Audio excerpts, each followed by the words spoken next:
नमस्कार शेतकरी मित्रांनो, बरेचसे शेतकरी मित्र सांगत होते कमेंटमध्ये की दादा तुम्ही सोयाबीन वाणाविषयी पण थोडी माहिती सांगा. तर मित्रांनो तुम्हाला मी आज ती माहिती सांगणार आहे. चला तर पहिलं वाण दाखवतो तुम्हाला.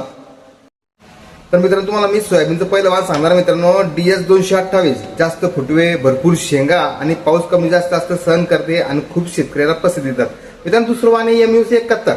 जुने पण भरोसेमंद वाण आहे, उगवणी शक्ती चांगली आहे, त्यानंतर मध्यम जमीन एकदम भरपूर जमते.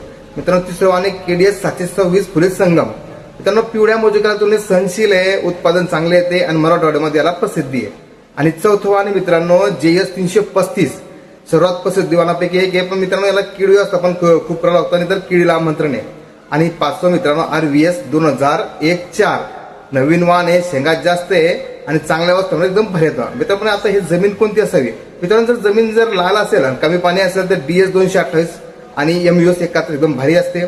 त्यानंतर काळी आणि भारी जमीन असेल तर त्यावेळेस मित्रांनो KDS 726 RVS 2001-4 हे पण घेतलं चालतं. आणि पाणी व्यवस्थापन जर खूप असेल तर मित्रांनो तुम्ही RVS 2001-4 हे लावलं तरी चालेल. आणि तुम्हाला अजून कोणती वाण माहिती असेल ते पण कमेंटमध्ये सांगा. मित्रांनो व्हिडिओ कसा वाटला नक्की कळत जा. व्हिडिओ लाईक, शेअर, कमेंट आणि मला फॉलो करायला विसरू नका, जेणेकरून नवीन व्हिडिओ मी तुमच्यापर्यंत पोहोचत राहील. जय जवान.